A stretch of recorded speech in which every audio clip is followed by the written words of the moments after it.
He's the new hitting coach for the Dodgers. He had been with the Cardinals the last couple of years, and you saw what a lot of those young kids were doing. He's Mark McGwire, joining us in the program. Mac, how are you? Dan, pretty good, man. Boy, you made a nice name for yourself, leaving that little TV network to go over and do your thing in NBC. So I'm pretty proud of you, man. Well, thank you. Thank you. How important was it for you to get back home? Well, family's everything to me. That was one of the biggest reasons why I retired. I wanted to start a family, other than having the injuries and feeling like I couldn't play to the level that I was supposed to be playing at. So it means a lot.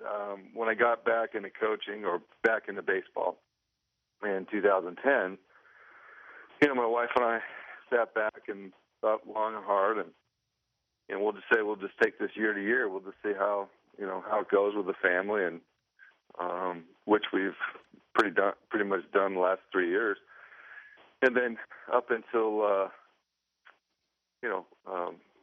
week ago Monday, when I got the call from John Mozeliak from the Cardinals, we talked about contract coming back to the Cardinals, and then he revealed to me that he had to. He just said the Dodgers had called me. They wanted to talk to me about the hitting coach job, and I was sort of taken back. I was like, that's just sort of holding the emotions in a little bit, and I'm like, wow. Okay. Wait, and you so, didn't pursue the job? No. Ned Coletti called Mozeliak and asked permission to talk to me. So, prior to that conversation, the weekend or the few days I've been home since the season was over with, my wife and I were talking about what we're going to do for the next season.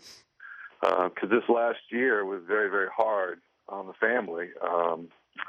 Didn't see my triplet girls for, I think it was 2.5 months at one period. Then they came out to St. Louis for a short 2 months, came back home, and I didn't see them for another 2 months.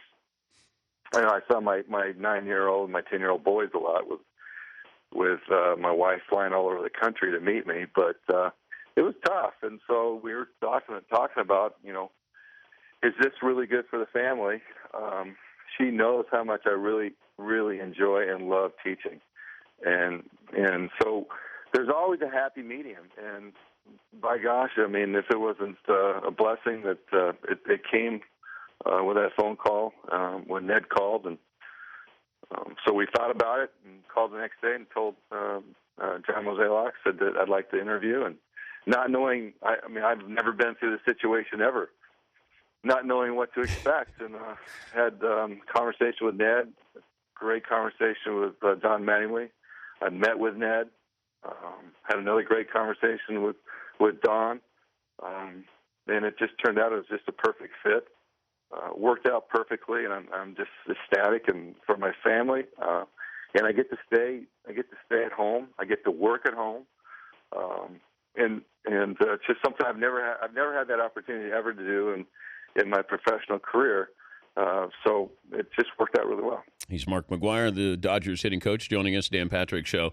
But Tony La Russa would say to me that you'd always have tips, even when you weren't employed by the Cardinals. Like this fascination with hitting, right? Yeah. But what is it about, you were a home run hitter. You weren't a hitter. Well, that doesn't, see, yeah, but I was born to hit home runs. I was hitting home runs first time I put a uniform on in Little League. So I've hit home runs, but home run hitters are born. But hitting's hitting. And what hitting is all about hitting strikes, knowing your strike zone, knowing what that pitcher's all about. And it's stuff that I learned throughout my career. I got really good at mechanics. I got really good at watching guys and figuring out what, guys on my team and when I was coaching, guys that I'm working with, what they're doing. There's always a cause and effect of what goes on in a swing.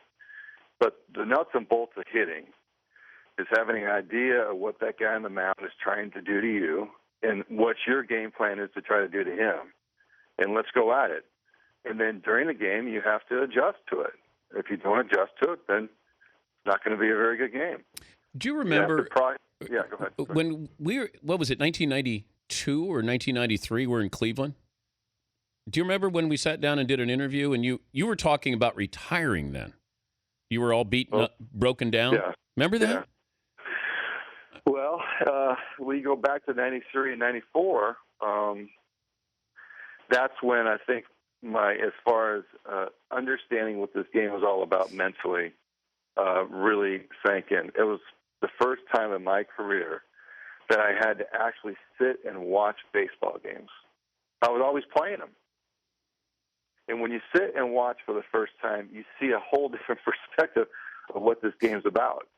You understand there's something about what that pitcher's trying to do to you. You understand there's something about what you have to do in that box to try to get that pitcher, try to help the ball club win. You have to understand, hey, there's a reason why you have to shift over defense. There's a reason why you have to.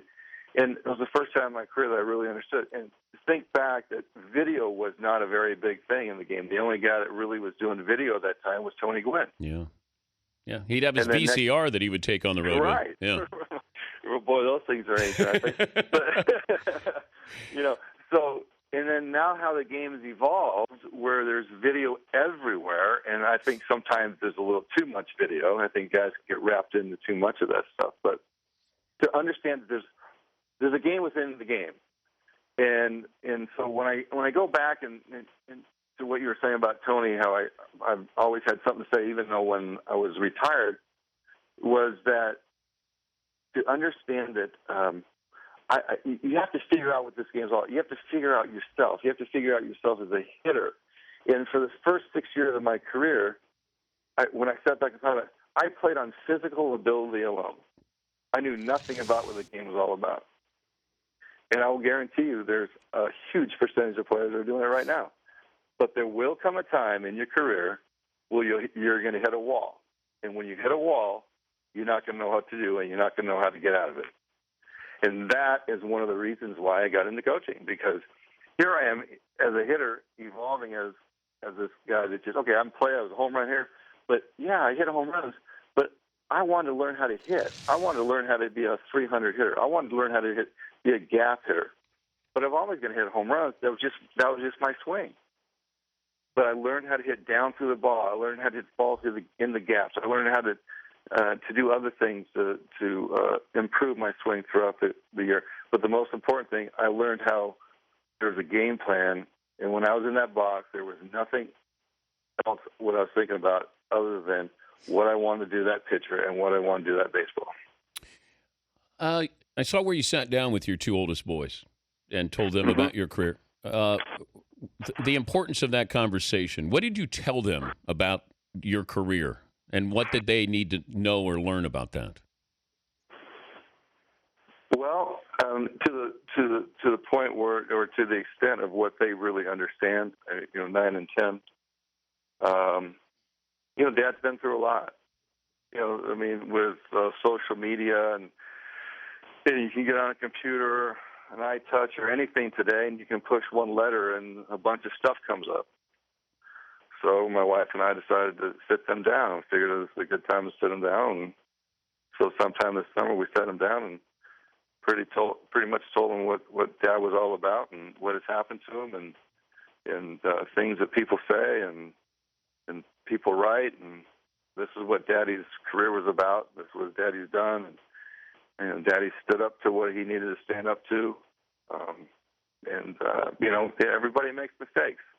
Everybody screws up, but the big guys, the ones that can confront it, can work through it, overcome it, and become a better person because of it. But you look back, was it worth it? Was everything worth it? As far as what do you where you are today, as a person, as a father, like what the process of the highs, the lows, the good, the bad, everything. Do you look back? That's a great question. I think just I think the man upstairs has a plan for you, and he puts all these roadblocks in your life. And it's the ones that know how to bust through these roadblocks are the ones that come up on top. And I'll tell you what, I've had enough roadblocks in my life to understand what life is really all about. But, I'm hoping that I'm halfway through my life. I'm at 49.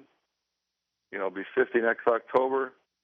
I plan on living to 100. So right now I got another 50 years to live another great life and to be, I guess, if you want a good example of somebody that has had a lot of adversity, a lot of roadblocks, and has busted through them.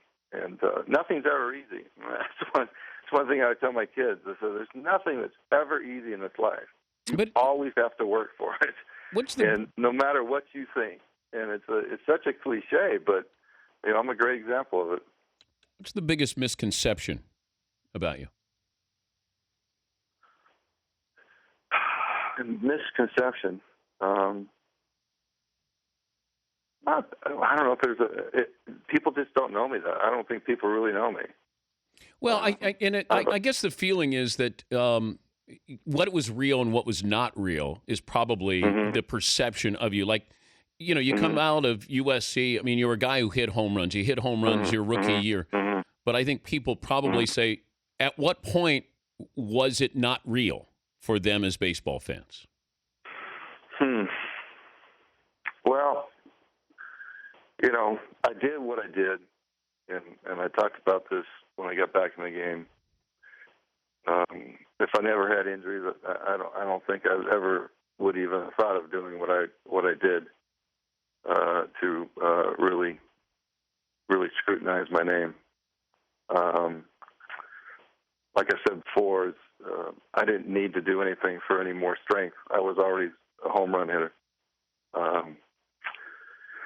I guess I you do stupid things in your life and you screw up and you do things that maybe you think that might help you at the given time and not knowing what the ramifications are later on in life. And I was sure enough found out what happened. So it's something that I live with every day of my life. I'm okay with it because, I busted through it and I know I've become a better person because of it. I just think the thing is I've learned through it. And, like people always say, this country is probably the greatest country and giving people second chances. So, I thank the Cardinals. I thank Tony for giving me a second chance, for getting me back in the game and start my coaching career. I've told people this. I said, don't let the size of McGwire fool you. I always found you as one of the most sensitive people. And that's why I don't know if you ever fought that sort of dichotomy that I'm doing something I shouldn't be doing, that it would eat away at you a little bit. Or do you try to block that out as you're playing something and, being heralded and you're a sportsman of the year? I mean, all the good that went with that. Well, back in those days, you never had to think about it that way, I'm sure glad Bud and Major League Baseball have done what they've done to nip it in the bud. It's a great thing for sports. It's a great thing for sports in all the sports in this whole world. I just I wish. Well, this is great. Because my kids, they're in a perfect time right now because they can learn from me and they can see what all these athletes are doing today, and they have to live by these guidelines. And I sort of wish that I was in that kind of guideline today, because it would have never happened. Would you vote for the Hall of Fame? Not by the guidelines that they have now. No, there's no way. I'll never fight it. Listen, I totally respect the Hall of Fame, and I will never fight it. I never have fought it. They have rules. They have their guidelines of what they go by, and I totally abide by it. And you'll never see Mark McGwire ever fight it. Well, I know it's been a long time since we've had you on, and I hope that we can talk baseball and have you on again. And we'll move past these steroid questions and those types of things, because I valued you as a friend. And I know I probably said things where I was being honest on this show, and it probably hurt you. But I had to do.